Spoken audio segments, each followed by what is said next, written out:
Hey everybody, welcome to Carpe Dime, a podcast about personal finance and everyday life. I'm Dusty Simmons, the femme fatale of finances. And I'm Jamie Davidson, the king of cash for Financial Center First Credit Union. Today we're talking to our younger listeners like our producer, Courtney Cooper, about their financial futures and investing. Now, just because you're not one of our younger listeners doesn't mean you shouldn't listen, because you might have a child or a grandchild and you can pass this information on to them. So by the end of this, we're going to give you 5 tips to help you get started now if you're not started. And if you have already gotten started, hopefully some more tips to help you continue on your path to success. That's right. Sit back, relax, and let's get started. So, hey, have you ever had that thought in your head, what you would tell your 20-year-old something? If you could go back when you were in your 20s, what would you say to them? Dusty, have you ever thought about that?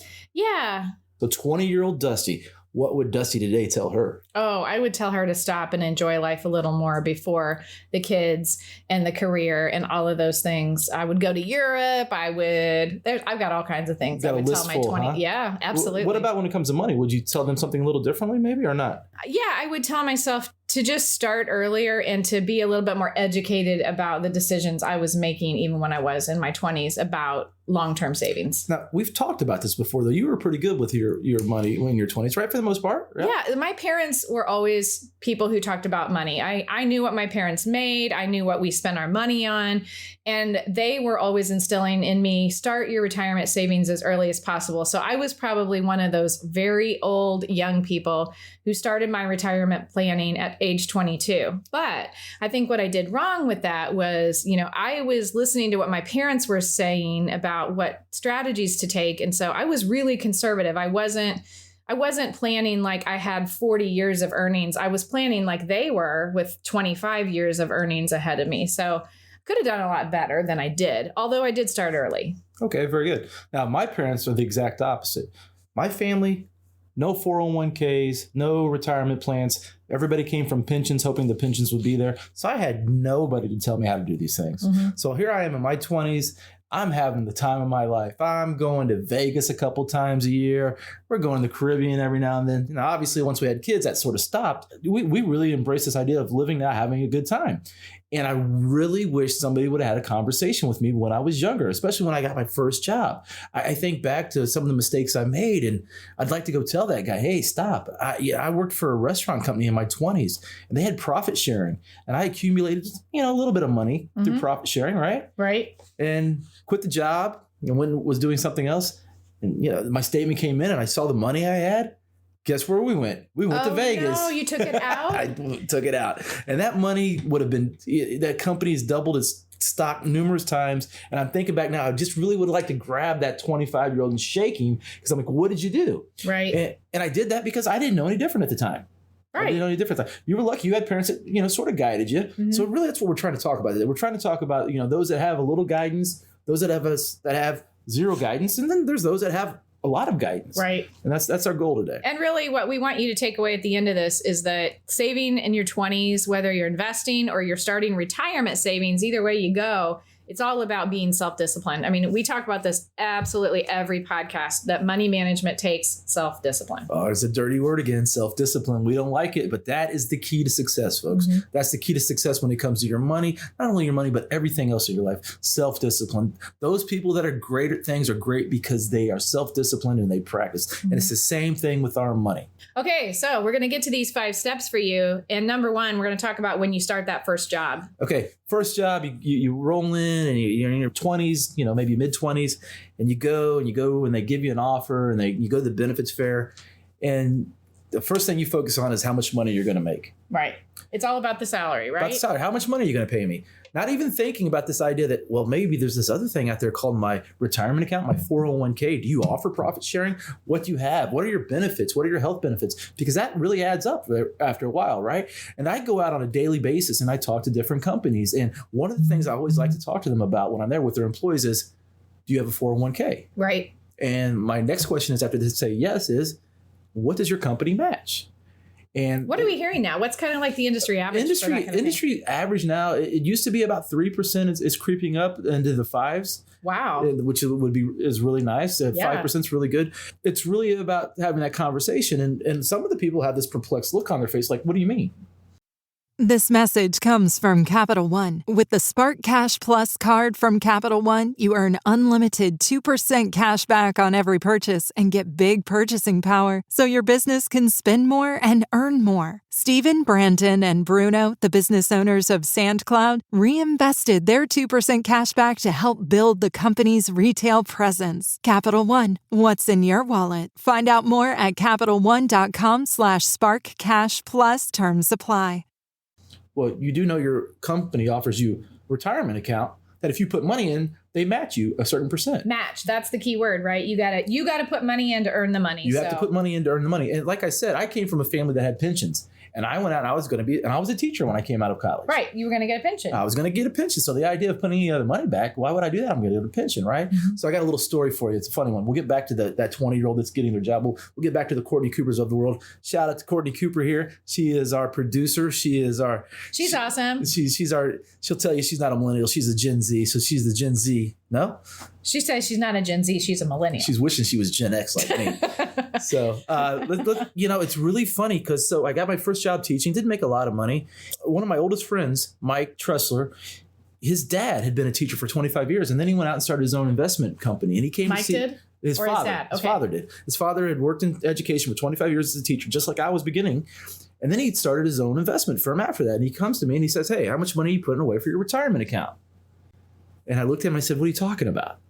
Because you're thinking, I'm going to get a pension when I retire. Right. And I said, "Well, what do you mean when I put in my retirement? I get a pension." He goes, "Yeah, but you can put extra money into your pension and to retire, to some sort of retirement. So it starts growing. So you're putting a little bit of your paycheck. Why would I do that? Because I get a pension." And he goes, "So what do you want to put into your retirement account?" And I laughed at him and I said, "I can't afford to." And he goes, "What do you mean you can't afford to?"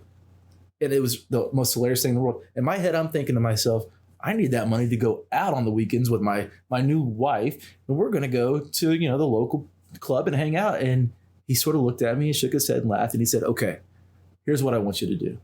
Just take $25 directly out of your check. Have it go directly to your investment account. Don't touch it. Give it a couple months. If that doesn't work, you can stop. If you see that you actually need that money, you can stop." $25. $25. Best conversation I ever had. Mm-hmm. I wish somebody had talked to me when I had invested in the restaurant company earlier, because that got me hooked, making me realize. And, a lot of us don't think about that unless we get that education. That's really what's important. There's that education. Yep. So somebody to say to you, this is what you need to do. This is what you need to do. You got to start somewhere. You have to start, right? Mm-hmm. And, the problem is if you don't start early, catching up's really hard. Right. Because you lose out on that compound interest. Right. It's time. It's time the time that's what's hard to catch up on. So all of you out there getting your first career job or maybe your second, you really need to pay attention to what that 401k is. What are they offering to you? What is the match? That can be a huge difference maker, in all honesty. Even if they pay a little bit less, but they're offering better benefits when it comes to retirement. Not only retirement, but profit sharing. Healthcare. You've got to add that in. It's so important. We don't think about that. We usually look at what the bottom line is, how much we're getting paid. Yep. And that's the goal there. Yeah, so you're right. Let's talk about those 5 steps. So when we talk about these 5 steps are not in any particular order. You can do them congruently for the most part. But we're going to start with our first one, which is what, Dusty? Well, we've talked about this in other podcasts as well, but it's really about building an emergency fund. You know me, I did the research. So scarily, 72% of 18 to 24-year-olds have less than $1,000 emergency savings. And I know you've been doing some research also about, it doesn't matter what income level you're at, even those making more than $100,000 a year right. are living paycheck to paycheck. Right. I saw an article last week, and over 30% of our population runs out of money before their next paycheck. Yeah. So then I looked at the income levels, and it maxed out at $200,000. The $200,000 level, we were still looking at about 34% of the people at that pay bracket going from paycheck to paycheck and running out of money before the next paycheck. Think about that. We always think if we have more money, things are going to be fine. Mm-hmm. If you have bad spending habits, you have bad spending habits. It doesn't matter if you make $10 or $1,000. Bad spending habit is a bad spending habit. Yep. And it's not going to change. So our recommendation for you is to save 3 to 6 months of living expenses to cover you in the case of an emergency. So that's like you get hurt at work and you can't work. You have to have surgery.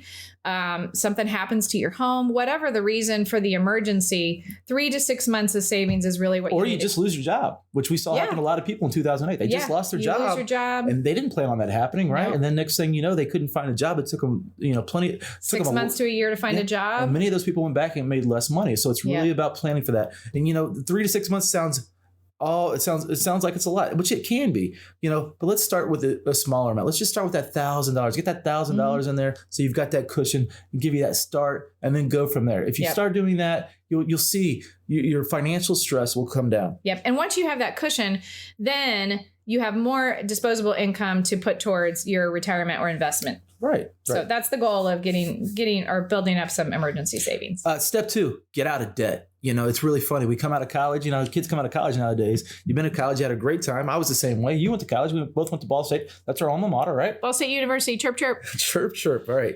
And we came out, and it's funny, some of us worked during college, some of us didn't.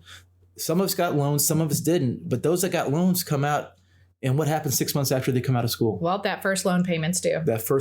You've accumulated all this debt for college, and now you're looking at paying back that debt. It's your first real time of seeing real debt in your life, usually, yes? And it's so tempting to just make the minimum payment on that student loan. But guess what? If you make the minimum payment on that, you're going to be paying on that thing for years upon years. So, student debt sounds like a lot, but the more that you can pay it down faster, the better off you're going to be sooner. Right. I know people that graduated 20 years ago and they're still paying on their student debt. I saw some statistic I was reading a couple weeks ago, and like 30% of 60-year-olds are still carrying student debt, which is a really scary statistic. Right. These people are within 5 to 10 years of retirement, and they're still paying on student debt. Yes. That is a terrible thing.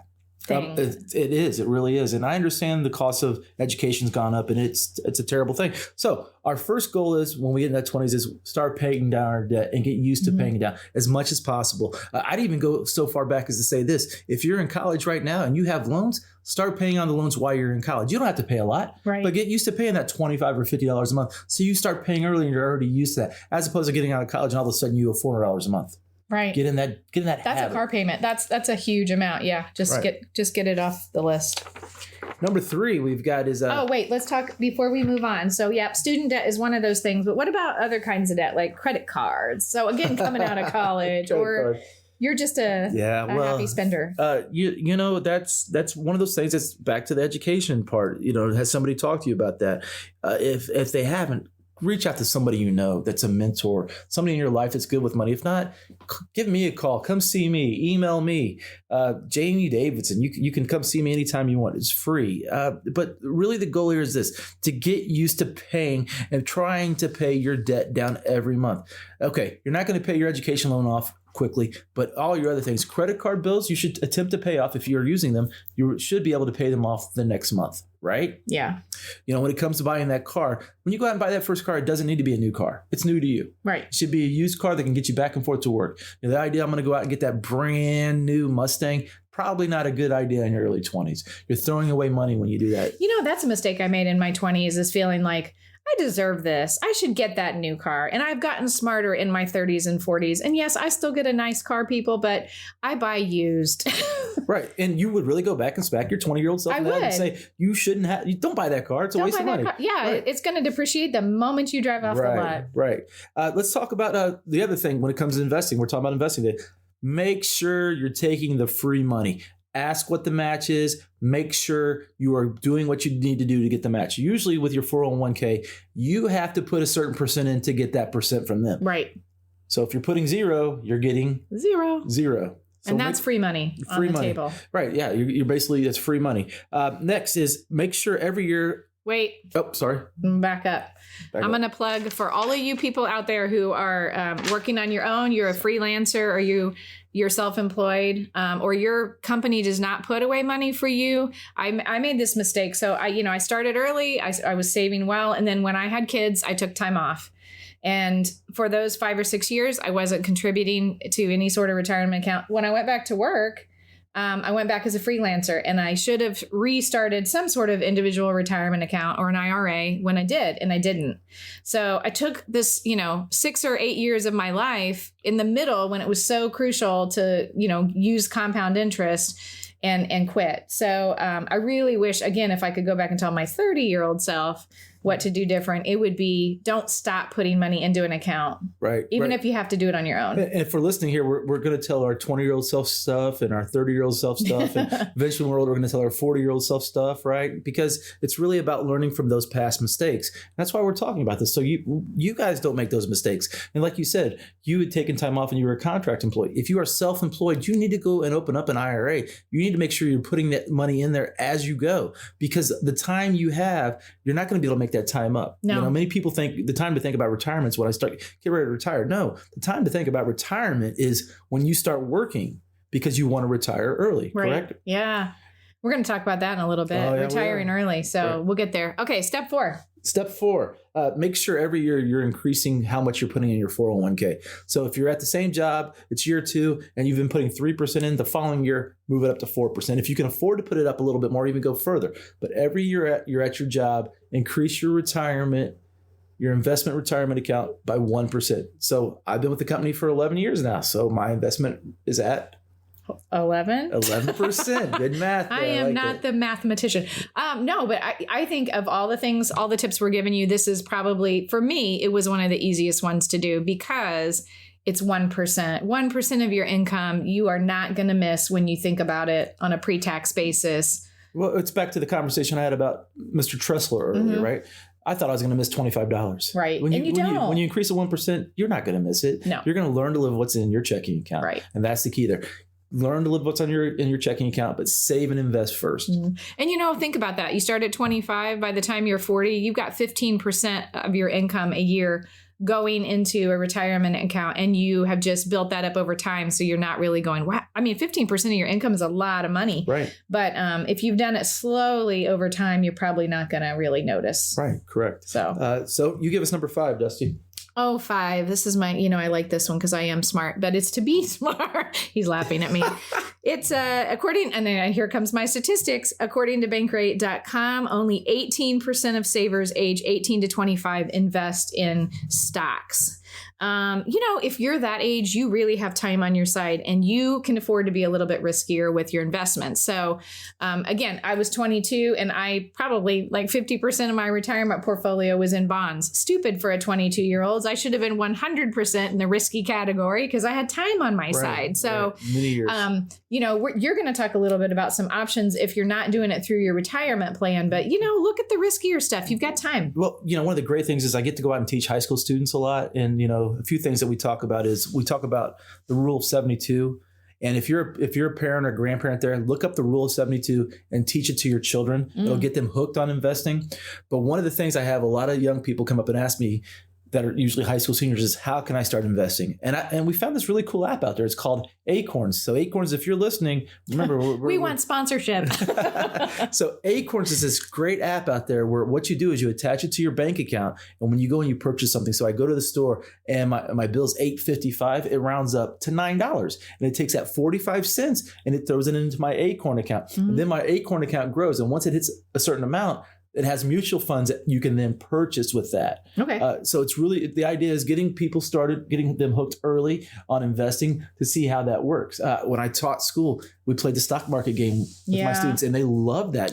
So if you're a parent there, if you're investing, don't think you can't talk to your 15-year-old about this. You're going to be amazed. They might look at you crazy at first, but once you start showing them how the money grows, they're going to get hooked. And that's the key here. We're trying to get young people hooked on savings at an early age and on investing at an early age, right? Yep. And again, I'm going to go back to my 20-year-old self. If I could tell her another thing, it would be take a class in college or a class anytime about basic investing strategies. Just Courtney is really smart about stuff like this, and she's told us about another app, but I wouldn't know the first thing to do when to look at how a stock is performing. And so educate yourself, take that class, figure out what the basics are so that when you're making those selections that are going to affect the rest of your life, you're making a smart choice. Or partner with somebody who can help you make those decisions. Especially in this day and age, I hate to sound old about that, but pick up your phone, use it for something to learn, right? Learn how to invest. Right. And Courtney was telling us,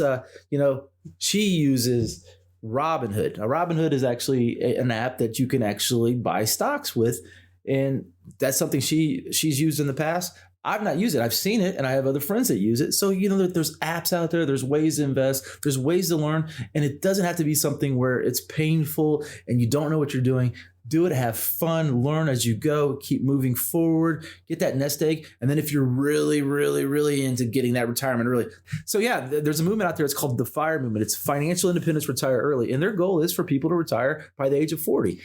Now, I would say retirement doesn't mean not working. It means what?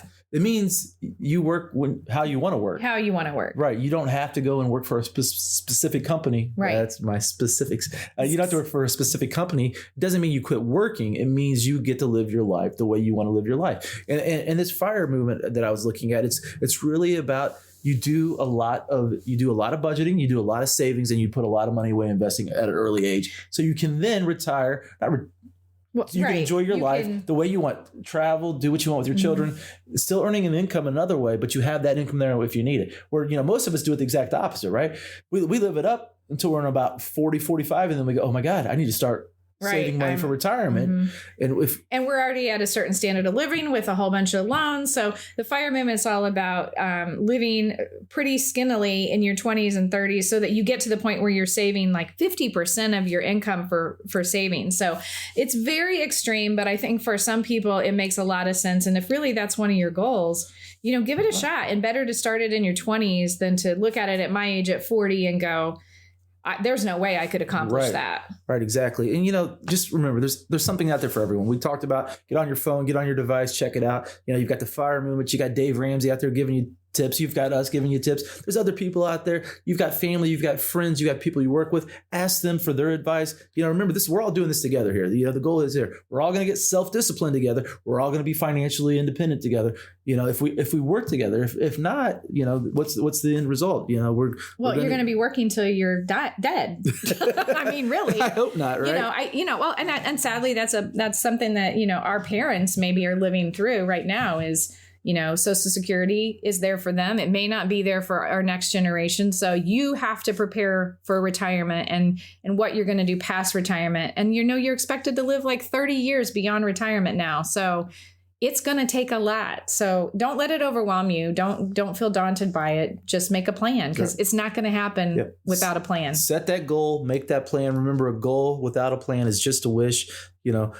You're never too young to start investing because you're in your 20s. Don't think that's something you don't need to talk about. It's something we all need to talk about. The more we know, the better we're going to be.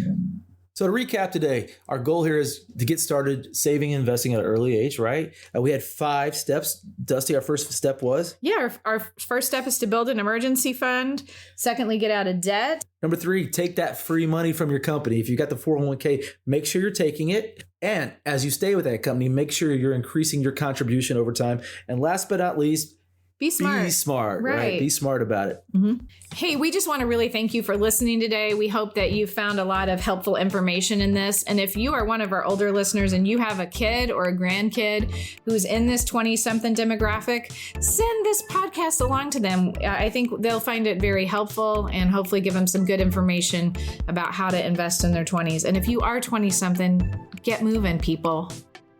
Carpe Diem is presented by Financial Center First Credit Union. It's produced by Jamie Davidson, Dusty Simmons, and Courtney Cooper, our own 20-something.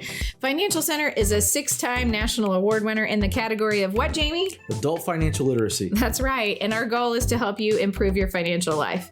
To learn more, visit fcfcu.com/financial-education. Like what you hear, subscribe from wherever you are, including Google, Spotify, SoundCloud, and Apple. Enjoy your drive.